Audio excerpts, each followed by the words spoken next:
नमस्कार दोस्तों, teaching with Shivam में आप सभी का हार्दिक स्वागत है। रीट एग्जाम 2025 गणित शिक्षा शास्त्र शब्दावली यहीं से मिलेगा परीक्षा में भैया। तो एक भी आपकी पेडागोजी का जो क्वेश्चन आता है, बिल्कुल भी कोई भी क्वेश्चन आपका बाहर नहीं जाएगा। तो आइए वीडियो को बिल्कुल भी स्किप ना करें, देखते हैं क्या कहता है भैया कि गणित का पाठ्यक्रम में स्थान क्या है। भाई गणित का पाठ्यक्रम में स्थान क्या है? तो कैरिकुलम। अब कैरिकुलम शब्द की बात करें तो कैरिकुलम शब्द जो है वो लैटिन भाषा का शब्द है। किस भाषा का शब्द है? लैटिन भाषा का शब्द है। ये कुरकर से लिया गया है, कुरकर से लिया गया है, जिसका अर्थ होता है रेस ऑफ सोर्स, यानी कि दौड़ का मैदान। तो भाई कैरिकुलम शब्द किस भाषा का? लैटिन भाषा का शब्द है, कुरकर से लिया गया है। इसका मतलब होता है रेस का, यानी कि रेस ऑफ सोर्स, दौड़ का मैदान। बालक की बात करें तो विद्यार्थी के विद्यालय आने का कारण क्या है? भाई बालक विद्यालय क्यों आता है, उसका कारण क्या है? तो बच्चा जो है ज्ञान तथा कौशलों के प्रति, यानी कि ज्ञान तथा कौशलों के प्रति आकर्षित, उनको ज्ञान ज्ञान ग्रहण करने के लिए, कौशलों को सीखने के लिए आता है।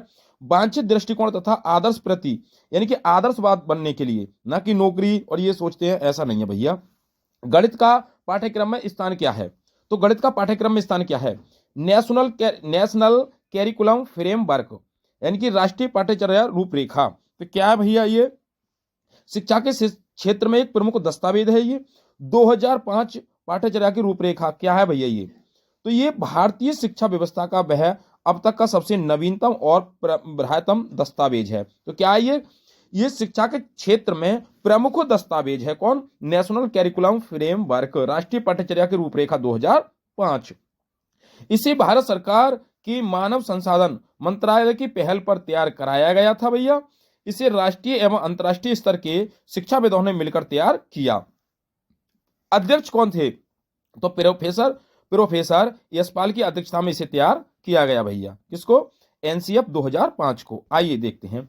इसकी समीक्षा करने, प्रकाशित करने एवं संशोधन करने आदि की जिम्मेदारी एनसीईआरटी की है। भाई इसमें जो प्रकाशित करें, इसमें कोई संशोधन करें, इसकी जिम्मेदारी किसकी है? एनसीईआरटी की जिम्मेदारी है। एनसीएफ 2005 के निर्माण के समय एनसीईआरटी के तत्कालीन निदेशक कौन थे? तो भैया ये याद रखना आपको, प्रोफेसर कृष्ण कुमार थे। कौन थे? प्रोफेसर कृष्ण कुमार थे। निदेशक पूछ ले तो प्रोफेसर कृष्ण कुमार, अध्यक्ष पूछ ले तो यशपाल।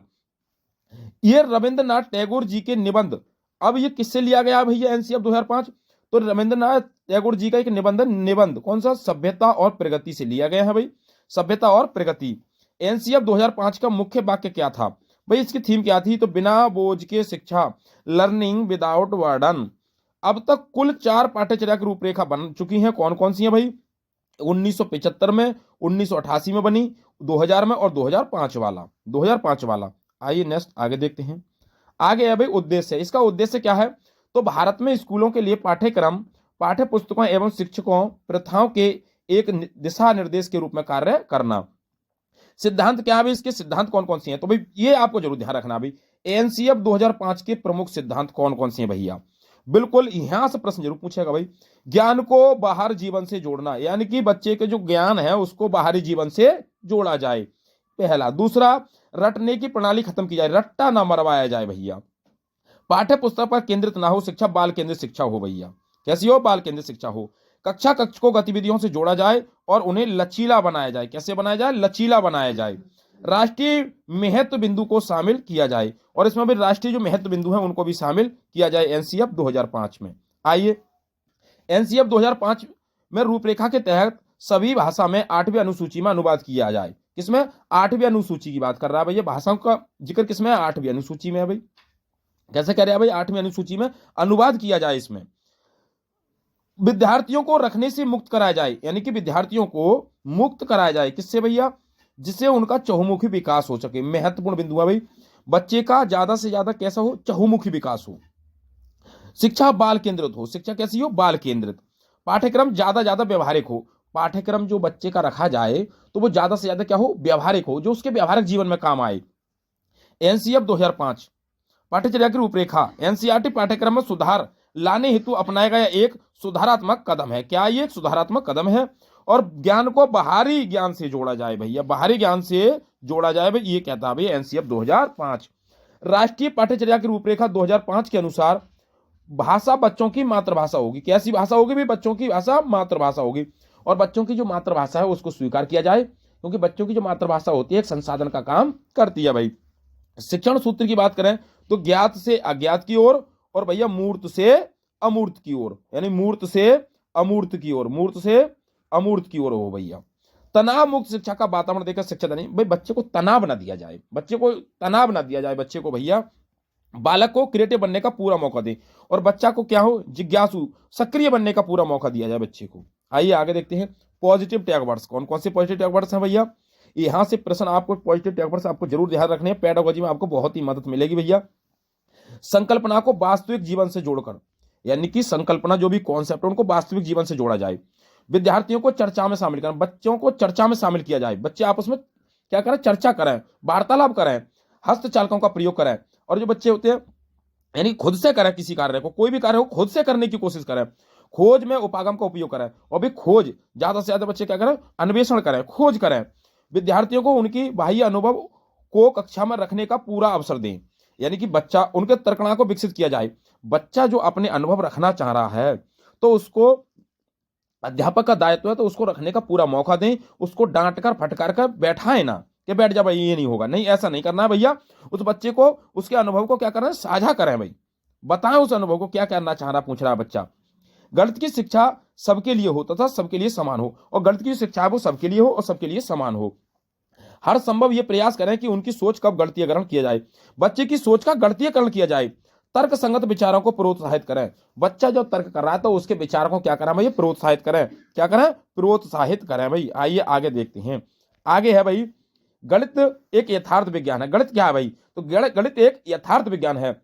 गणित के सभी अवधारणाओं या सिद्धांतों पर पूर्ण विश्वास किया जा सकता है, यानी कि दुनिया में आप कहीं चले जाए भाई गणित अगर हम बात करें, जैसे भैया 3 गुणे 2 बराबर 5 है और 3 प्लस 2 बराबर भैया 5 है, दुनिया में कहीं भी चले जाए तो ये भैया 5 ही होगा, 5 ही होगा। तो गणित क्या है, यथार्थ है, विश्वासपूर्ण है भैया। जैसे अगर किसी संख्या की पावर 0 है, जैसे 3 की पावर 0 है तो बराबर 1 आएगा। किसी भी संख्या की पावर 0 है, जैसे n की पावर 0 है तो यहां पर क्या भैया 1 आया है। तो ये परिस्थिति चाहे कुछ भी हो, लेकिन गणित का जो सिद्धांत है वो नहीं बदलता भैया। गणित का मानव जीवन से घनिष्ठ संबंध क्या है भैया, तो समाज में रह रहे हर व्यक्ति को गणित के ज्ञान की प्रत्यक्ष अप्रत्यक्ष रूप से आवश्यकता होती है, चाहे लेन देन हो, व्यापार हो, बैंकिंग हो। भाई गणित एक ऐसा पहलू, गणित एक ऐसा विषय है, चाहे आप कहीं भी चले जाएं, कहीं भी चले जाएं, समाज हो कुछ भी हो, गणित की आवश्यकता हर स्थान पर पड़ती है। आइए भाई, इसलिए मानव जीवन से इसका बहुत ही घनिष्ठ संबंध है। गणित के प्रति विभिन्न विद्वानों के विचार क्या है भाई, तो भाई अलग अलग विद्वानों ने गणित के बारे में अलग अलग परिभाषा दी। हॉगवैन की बात करें, हॉगवैन ने बताया था भाई गणित सभ्यता का दर्पण है। अगर दर्पण पूछ ले आपसे भैया दर्पण है तो हॉगवैन हो जाएंगे साहब। गणित सभी विज्ञानों का सिद्धांत व कुंजी है, सिद्धांत व कुंजी है तो बेकन साहब हो जाएंगे। अगर आपसे पूछ ले भाई गणित सभी विज्ञानों का सिद्धांत व कुंजी है, ये कथन किसका है, तो बेकन साहब का है। दर्पण है तो भाई हॉगवैन हो जाएंगे। गणित में भाषा है जिसमें परमेश्वर ने संपूर्ण जगत या ब्रह्मांड लिख दिया है, तो ये बात किसने कही थी, गैलोलियो साहब ने कही थी। किसने कही थी, गैलोलियो साहब ने। गणित शिक्षण का मूल उद्देश्य ज्ञान प्राप्त करना नहीं होता बल्कि शक्ति प्राप्त करना भी है, तो ये कथन जो है वो ड्यूट का है। किसका भैया, ड्यूट का कथन है। गणित के विकास से मानव विकास का घनिष्ठ संबंध है, ये बात नेपोलियन ने बताई थी। किसने कही थी भैया, नेपोलियन साहब ने कही थी। अगर तर्क की बात आ जाए तो लॉक हो जाएंगे, जैसे भैया अगर जबड़ा लॉक हो जाता तर्क करें तो भाई जबड़ा तो तर्क बोले तो लॉक हो जाएगा, क्या हो जाएगा, तर्क बोले तो लॉक साहब हो जाएंगे। गणित वह माध्यम है जिसके द्वारा हम बच्चों के मन मस्तिष्क में तर्क करने की आदत स्थापित करते हैं, ये कथन लॉक साहब का है। किसका भैया, लॉक साहब का भाई। दर्पण हॉगवैन साहब हो जाएंगे, सिद्धांत कुंजी बेकन साहब हो जाएंगे, ब्रह्मांड की बात करें तो गैलोलियो साहब हो जाएंगे, शक्ति प्राप्त करना पूछे ड्यूट साहब हो जाएंगे, घनिष्ठ संबंध मानव विकास से तो नेपोलियन साहब, और तर्क पूछ ले तो भैया लॉक साहब हो जाएंगे। आइए नेक्स्ट आगे देखते हैं। अगला क्या है, निगेटिव टैग वर्ड। अब निगेटिव टैग वर्ड कौन कौन सी है भाई, गणित में आपको व्याख्यान देना या निर्देशन देना, उपदेश देना नहीं होता भैया। परिभाषा सूत्रों को रट्टा मरवाना नहीं होगा, बिल्कुल नहीं। बहुत सारे कार्य पत्र देना बिल्कुल नहीं करना भैया। किसी भी प्रकार का भेदभाव, लिंग जाति धर्म ऐसा कुछ नहीं है भाई कि भेदभाव करें भाई, ये नहीं होगा, ये जाति का ये नहीं सीखा गणित, ऐसा कुछ नहीं है भैया। बार बार शांति का वातावरण स्थापित करना ये भी गलत है भाई, क्योंकि बच्चा जब चर्चा करेगा क्लास के अंदर तो बच्चा ज्यादा सीखेगा भाई। तो पाठ्यचर्या किताब विज्ञान पर आधारित ना हो, पाठ्यचर्या जो वो किताब पर आधारित ना हो भैया, व्यवहारिक जीवन से जुड़ी हुई हो। आइए नेक्स्ट, गणितीय शब्दावली क्या क्या है भाई, तो हम बात करें गणितीय शब्दावली की।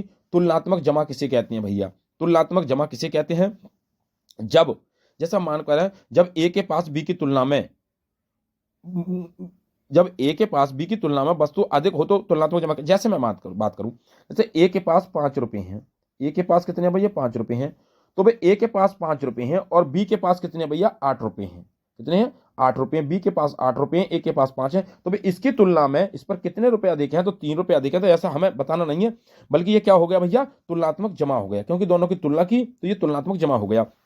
तुलनात्मक घटा क्या होती है भाई, जैसे मैं बात करूं ए के पास बी की तुलना में कुछ वस्तुएं कम हैं, जैसे भाई ए के पास हम बात करें भाई ए के पास 4 रुपए हैं और भैया बी के पास कितने भैया 2 रुपया है, तो भाई इसके पास क्या तुलनात्मक घटा, यानी कि इससे क्या भैया तुलना कर रहे हैं, तो इसको क्या घटा, तो इसे कहते हैं तुलनात्मक घटा कहते हैं भाई।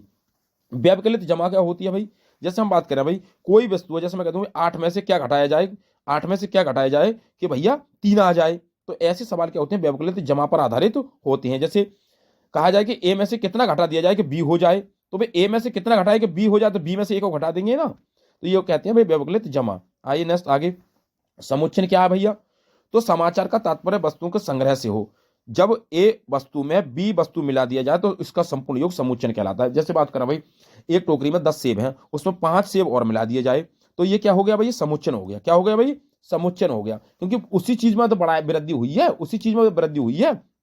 अब संवर्धन क्या है भैया, संवर्धन की बात करें, जैसे मैं बात करूं भाई ये मोबाइल है, ये मोबाइल है या लैपटॉप है, तो अब इस लैपटॉप में अभी तो वृद्धि मान के चलो ये 10,000 का आया, यानी कि 10,000 रुपए का ये लैपटॉप आया। अब इसी लैपटॉप में भाई जीएसटी लगाकर वृद्धि कर दी जाए, यानी कि इसी में वृद्धि कर दी जाए, तो इसे कहते हैं भाई संवर्धन। संवर्धन का अर्थ वृद्धि से है, जब ए में गुणा किया वृद्धि हो जाए तो इसे संवर्धन कहा जाता है। नेक्स्ट आगे, गणित में मूल्यांकन का तात्पर्य क्या है, तो मूल्यांकन क्या होता है, मूल्यांकन का अर्थ, मूल्यांकन को इंग्लिश में कहते हैं भाई इवोल्यूशन। एक पहिया है जिसके द्वारा हम ये जानने का प्रयास करते हैं कि कक्षा अध्यापन द्वारा उद्देश्यों की प्राप्ति किस सीमा तक हुई है। भाई हम मूल्यांकन के द्वारा ये प्राप्त करना चाहते हैं कि उद्देश्यों की प्राप्ति किस सीमा तक हुई है, अर्थात अध्यापक ये देखना चाहता है कि उसके विद्यार्थियों ने प्राप्त ज्ञान को किस सीमा तक समझा है, यानी कि ज्ञान को कहां तक समझा है ये जानना चाहता है अध्यापक। उनकी रुचि तथा व्यवहार में कहां तक परिवर्तन हुआ है, उनकी गणित के प्रति अभिरुचि कितनी है, यानी गणित के प्रति कितनी रुचि है उनकी वृद्धि का स्तर क्या है। यदि भाई साहब सब मिलकर ही मूल्यांकन की प्रक्रिया पूर्ण समझी जाती है, और ये सब मिलकर ही मूल्यांकन की प्रक्रिया समझी जाती है, इसे मूल्यांकन कहते हैं भाई। इस प्रक्रिया शिक्षा में मूल्यांकन से तात्पर्य उसी प्रक्रिया से है जिसमें अध्यापक एक छात्र की शैक्षिक उपलब्धि का पता लगाया जाता है भाई। आइए नेक्स्ट आगे देखते हैं, अगला है गणित शिक्षण में मूल्यांकन के उद्देश्य क्या है भाई, मूल्यांकन क्यों किया जाता है, क्यों इसके उद्देश्य है भाई, तो पाठ्यक्रम में आवश्यक संशोधन करने के लिए भाई, परीक्षा प्रणाली में सुधार करना, भाई उसमें सुधार करना, भाई कोई कमी है तो उसमें सुधार किया जाए, निर्देशन एवं परामर्श हेतु उचित अवसर प्रदान करना, बालकों के व्यवहार संबंधी परिवर्तनों की जांच करना, भाई व्यवहार क्या क्या बच्चे के अंदर परिवर्तन हुए हैं, उसमें व्यवहार में क्या दिक्कत है, क्या परेशानी है, तो उनकी भी जांच करना, उनमें परिवर्तन करना, बदलाव करना, बालक की कमियों दुर्बलताओं तथा योग्यताओं की जानकारी प्रदान करने में सहायता करना, भाई बच्चे की कमजोरियों को जानना, उनकी योग्यताओं को जानना, भाई अनुदेशन की प्रभावशीलता का पता लगाना, भाई कितना उन्होंने प्रभाव किया है, कितना प्रभाव पड़ा है बच्चे पर सीखने का, उसका पता लगाना, प्रचलित शिक्षण विधियां तथा पाठ्य पुस्तकों की जांच करके उनसे अपेक्षित सुधार करना, भाई ज्यादा से ज्यादा उनका सुधार किया जाए, जांच करें फिर उसको सुधार किया जाए, बालकों का विभिन्न श्रेणियों में वर्गीकरण करना। अब श्रेणियों का मतलब ये नहीं कि उनको बांट दिया जाए, यानी कि ग्रुपिंग डिस्कशन किया जाए, यानी कि समूह में डिस्कशन किया जाए, तो ये बहुत अच्छा है भाई। आइए नेक्स्ट आगे देखते हैं, अगला गणित में मूल्यांकन, तो निर्माणात्मक मूल्यांकन कह दे, निर्माणात्मक मूल्यांकन या रचनात्मक मूल्यांकन, बात एक ही है भाई। सीखने की प्रक्रिया की निगरानी के लिए शिक्षण अधिगम प्रक्रिया के दौरान रचनात्मक मूल्यांकन का उपयोग किया जाता है भाई। रचनात्मक मूल्यांकन प्रकृति में विकासात्मक होता है, कैसा होता है, विकासात्मक होता है। इस मूल्यांकन का उद्देश्य छात्रों की शिक्षा और शिक्षक के क्षण में सुधार करना है, यानी कि छात्रों में सुधार करना है, क्या छात्रों में उसका जो विकास है, रचनात्मक मूल्यांकन का तात्पर्य है जो बच्चों का जो विकास है उसमें भी क्या करना, सुधार करना। यह सतत एवं नियमित प्रक्रिया है भाई, रचनात्मक मूल्यांकन का सतत और नियमित प्रक्रिया है। यह इस प्रश्न का उत्तर देता है क्या किसी इकाई में विद्यार्थियों की प्रगति सफल हुई है या नहीं हुई है भाई, यह मूल्यांकन को एक प्रक्रिया मानता है। आइए भी नेक्स्ट आगे देखते हैं, अगला क्या है, संकल्पनात्मक मूल्यांकन, इसी को कहते हैं योगात्मक मूल्यांकन। वह पाठ्यक्रम पूरा करने के बाद ग्रेड देने के लिए योगात्मक मूल्यांकन का उपयोग किया जाता है। भाई पाठ्यक्रम पूरा हो गया फिर बच्चे को ग्रेड देना है, तो इसे कहते हैं भाई योगात्मक मूल्यांकन या संकल्पनात्मक मूल्यांकन। योगात्मक मूल्यांकन अंतिम प्रकृति का होता है, लास्ट में किया जाता है भाई। इसका उद्देश्य छात्र की उपलब्धि का मूल्यांकन करना होता है। परीक्षण आइटम संपूर्ण सामग्री क्षेत्र से तैयार किए जाते हैं भाई।